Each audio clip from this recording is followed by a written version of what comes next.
Hello everyone, I'm going to be doing I don't know, what is it called? Video response? My own video on the trad witch tag, which comes from Mnomquah. One of you this morning sent me a message asking if I would do my response to the questions that Mnomquah created.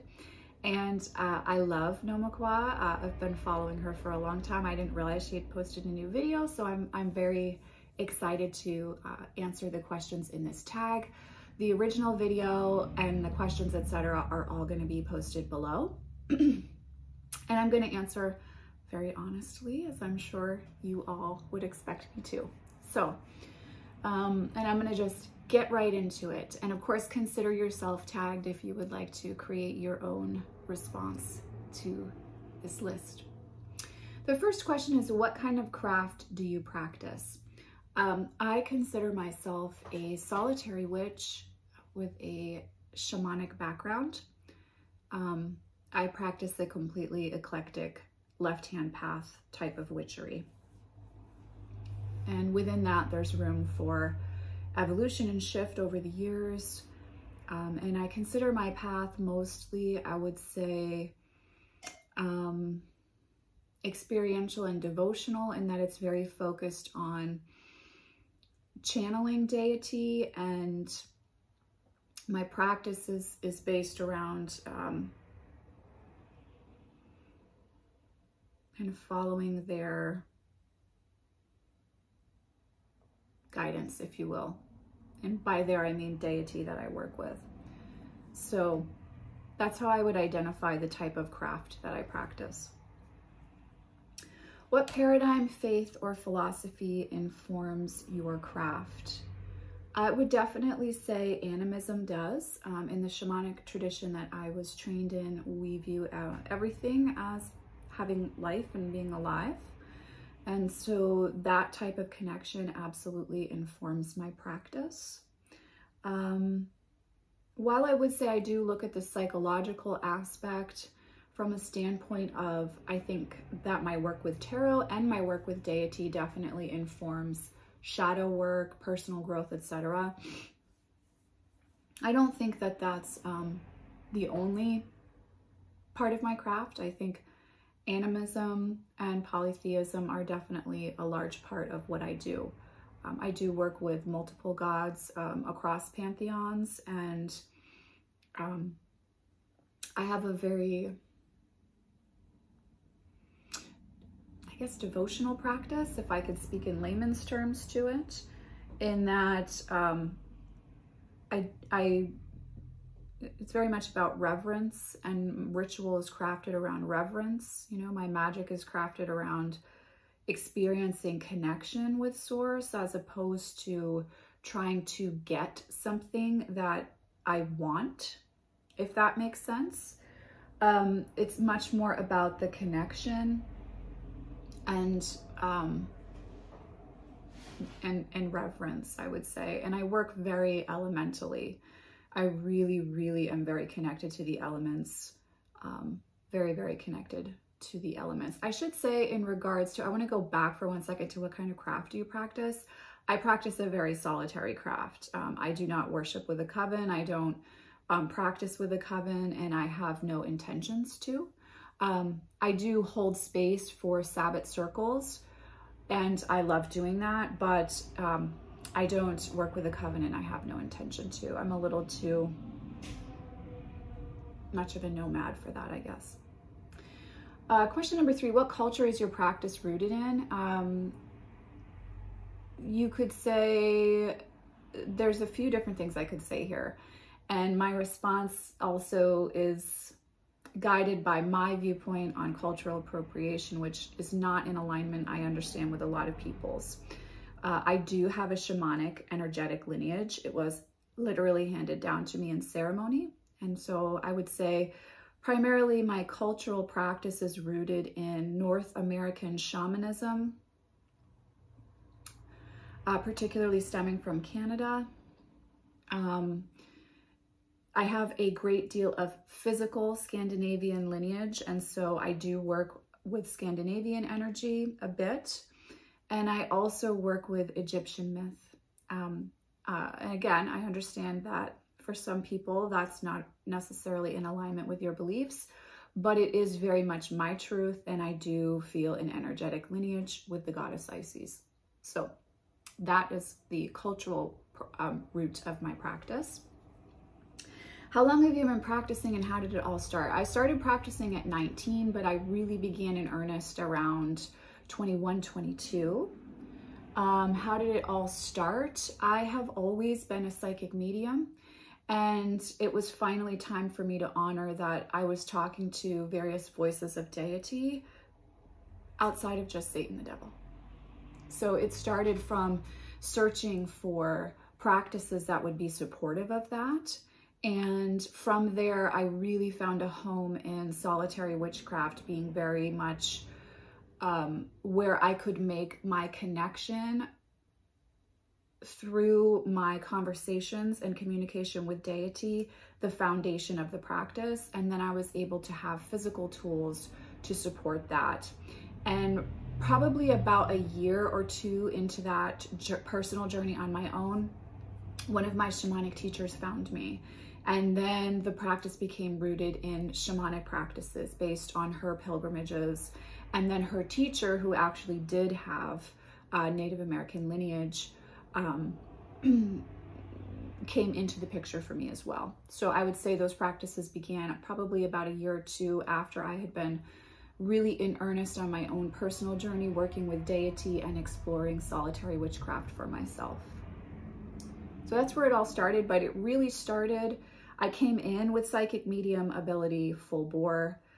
Before my parents discovered or decided to join the religion that they did, my mother was a very gifted artist, and she worked a lot with myth and story and symbolism in her sculpture and paintings.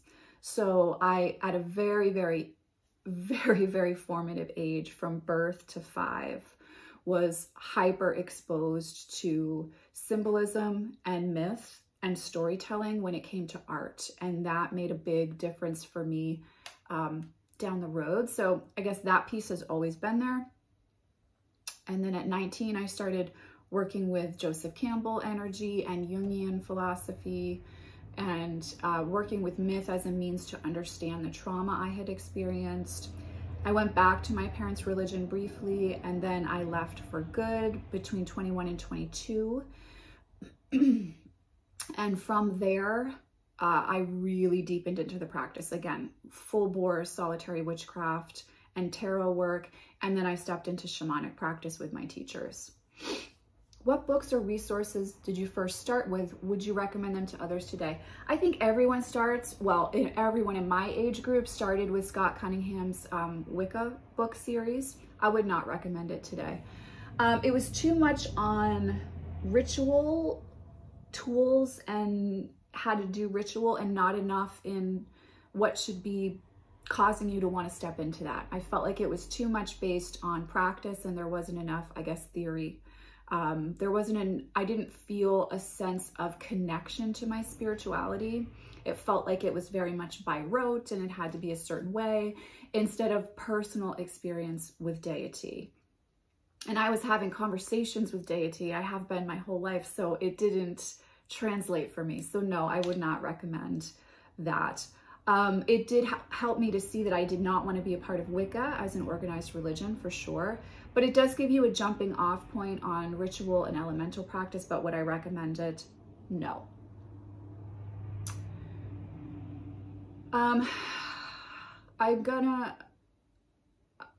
was gonna say, okay, so the last question is books or resources that I would recommend. I digress. Okay. Question number 6, how has your practice and or paradigm changed over the years, if at all? Yeah, I've really embraced the left-hand path aspect of not following the rules, especially not other people's rules around practice. And that's been super powerful for me. It's allowed my practice to shift into something that's constant, that's not just daily, but I'm always engaging in my practice. And because I live my practice for work, I've really stepped into a very organic, constant connection with deity. And my ritual practice around Sabbats, Esbats, and I meditate as often as possible, preferably daily. And when I say meditate, I really mean journey with deity. That's really allowed for an evolution of the practice being really personal. Also, because I've been working with the elements for so long, it's also really allowed me to get into practice in nature, observance in nature, ritual in nature. And I have to say that the birth of my son really helped me to get out of my house and into the woods in a way that I hadn't been since I was a child. And that really actually informed my practice. My son is very connected to tree energy as well as ocean energy. And so talking to trees, talking to the spirits of the ocean, all of these things really assisted my practice in deepening, and that I let go of a preconceived adult notion that all of this is just pretend. It doesn't matter if it's pretend or not. It's about what the experience is, right? So that his birth and living life with him, you know, it's just my son and I, and we're together all the time. So that's really helped me to abandon an adult idea of what, you know, what we don't do anymore, and really be very free in my experience of the earth, of nature as being alive. And my shamanic practice set me up for that, but I really started embodying it through being a mother. And that's really shifted how my practice now is constant. And that has become something that lets it be very alive, and that I feel very connected to in a really, really, really profound way. So I would say how it's changed is it's become even more personal. It's become even more connected to nature. It's become even more connected to partnership with the divine, and ritual practice really supporting, representing that relationship in the physical.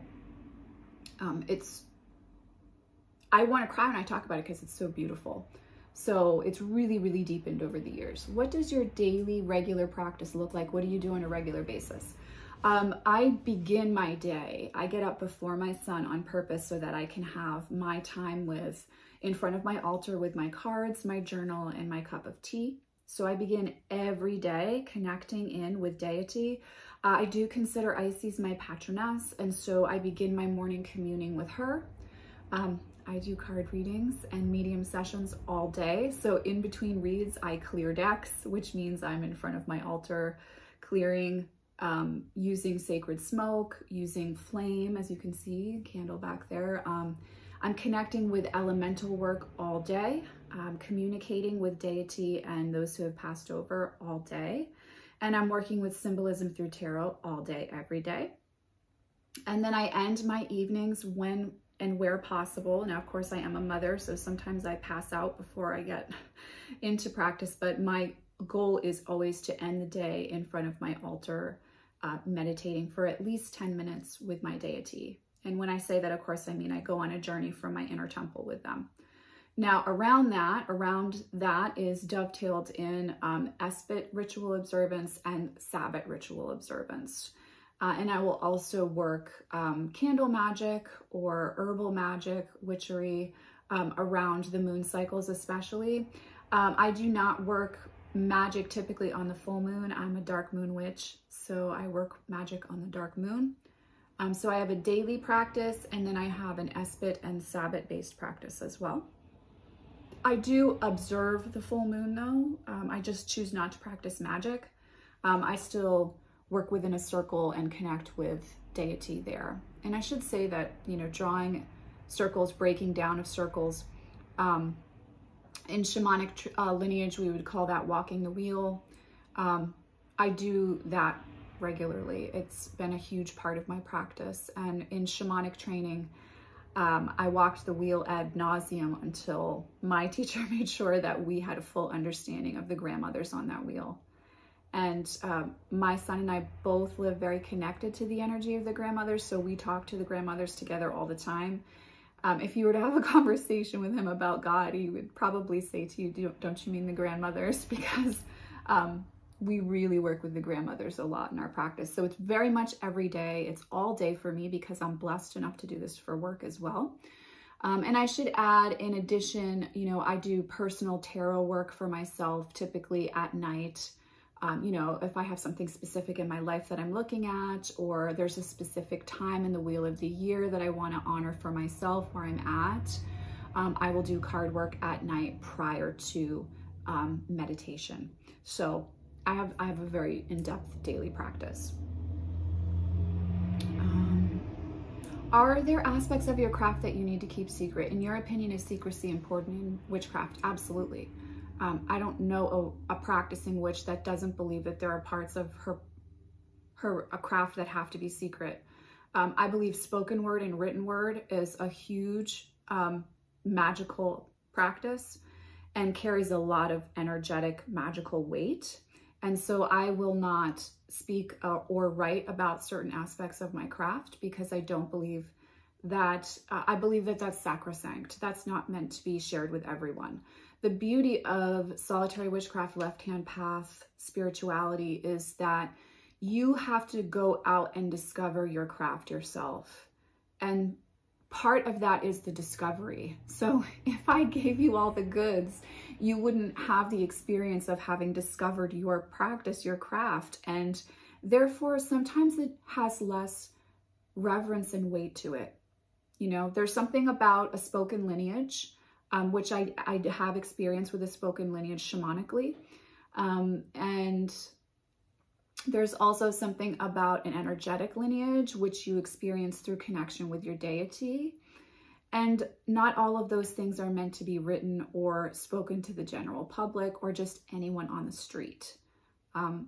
Sometimes you have to go on a pilgrimage to be given the gift of understanding of yourself and your practice. And what pilgrimage looks like for each of us is unique. So yes, I do keep aspects of my craft secret. I'm very, very cautious of my altar. My altar has a lot of my magical energy in it. And it has a lot of the magic of my ancestors in it. I have women, I'm descended from women on my mother's side who had the sight, and I'm very aware of the level of ancestral energy that is on my altar, within my altar, and within the magic that exists within my altar because I do practice constantly. And so I only show my altar to others at certain times. And it's always right before I break down an altar because I think there are parts of the altar that are meant to be sacred and only seen between my gods, myself, and whoever I choose to share a life with. So yes, I do think there are aspects that need to be kept secret. There's something very sacred about having a teacher. And that experience of teacher to student is profound. Not all of it's easy, not all of it's pretty, but I do think you need to go to your teachers at specific times in your life to learn. And there are aspects of their lineage and their craft that they keep secret and only share in specific ways. And there's something about that working relationship with a teacher that provides something very, very sacred. Now, a teacher can be a physical being, a human, a person, and it can also be a god, in my opinion. So secrecy is of utmost importance when it comes to specific areas of the craft, 100%. What are some of your favorite tools that you use regularly? I use sacred smoke. I use flame, candles constantly. I have a little candle obsession. If you follow me on Instagram, I'm freaking obsessed with candles. Like, I can't help myself. So I would say incense and herbs that can be burned, candles and flame are essential for me. I do use sage in the way that I was trained in my lineage daily, multiple times, and that's essential for me in my practice. Tarot and oracle decks I work with daily in my practice, and they're an essential aspect of my craft. Physical representations from nature of the elements, which I ask nature for those gifts. and I listen, and when she allows me to have them, for instance, stones from the sea, you can see here, I have bark from specific trees that's fallen onto the ground. Never take from something that's living. You don't rip a branch off a tree and put it on your altar, you know what I'm saying. But I have some birch bark that's been found on the ground that I've asked the grandmothers if that was appropriate to collect. That's something that I use regularly in ritual. Antlers that have been shed that were found in nature.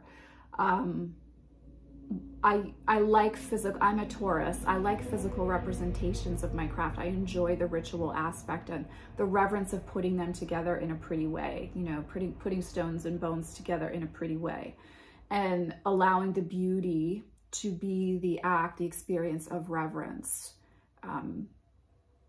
Walk in beauty is part of shamanic tradition. And I do believe that the experience of reverently putting together an altar is a very, very powerful magic. And also those representations are very sacred tools.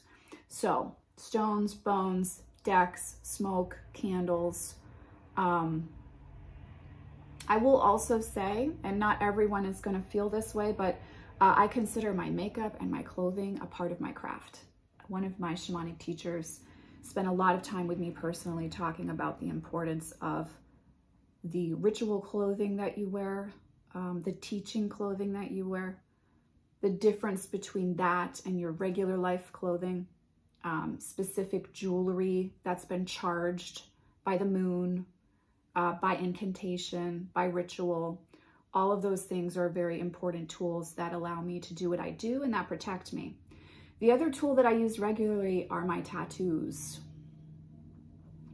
They were ritually chosen, ritually inked into my skin, and they are very protective in nature. And so that's a tool that's essential for me to do my job well. Is there anything I forgot, guys? Tool-wise? Music. I would say music is a way that you can raise or draw down energy when it comes to spiritual practice. Question number 10.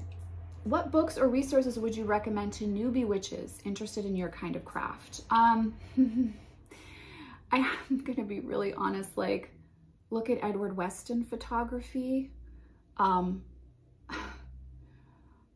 Read some Melissa Broder poetry, or any of the poets that you see in my social media.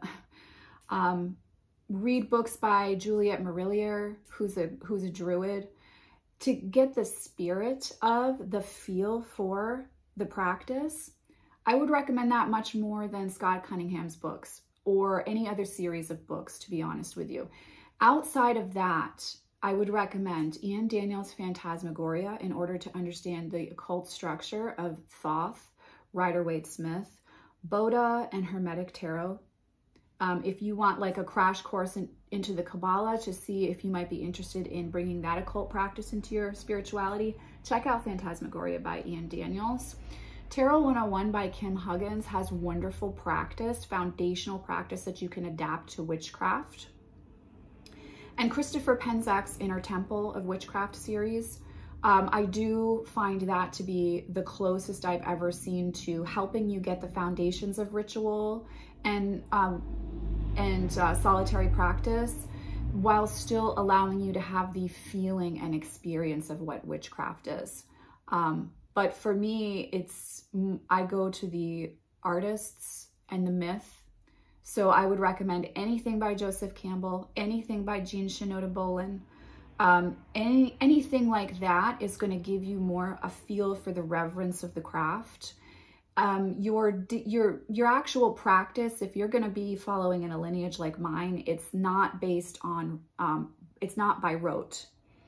It's more about feel. And so what you want is your practice to support you in getting in alignment with the feeling that you have when you are most connected to the divine, source perspective, whatever you want to call that. So it's about a feeling space. It's about what speaks to you from that place. There's an author, Lon Milo Duquette, has some great books on understanding the Thoth Tarot, which can kind of let you know if you're going to be into occult symbolism at a deeper level, for sure. I'm reading a great book on satanic feminism right now that kind of, I think those type of things are more helpful than get a red candle. If you want your lover to come back, light the candle, burn the herbs over it, say these 4 words, and then poof, your lover comes back. Like, that's not what witchcraft is. That's not how I experience it anyhow. I really struggle with that. I struggle with that. When I see that at a, you know, when things become commercial and when they get popular and they kind of get reduced to these just really trite social mores, and the practice itself is so much deeper and more impactful than that. So, you know, that's where I'm going to encourage you to go if you're new and you're looking for resources from me, is to what creates the feeling of connection to the goddess. Not, again, buy a red candle, burn it under the light of the full moon. That's not where you start. Where you start is what makes you feel connected to something outside of yourself. And then you build a reverent practice that's authentic around that. That's why I do believe in crafting my own written incantations, words spoken in ritual, instead of memorizing it from a book. But that's my personal viewpoint. You know, and you have to move in the direction of what feels appropriate for you. So we answered all the questions. We did the tag. Thank you to the viewer that reached out to me about this. These were great questions. Thank you to Mnomquah for creating this. Again, her info will be linked down below so you can explore that, so that you can explore the Trad Witch tag. Yeah, I hope you guys have enjoyed hanging out with me for a little bit. I am sending you all so much love and many blessings. I'll see you in the next video. Bye.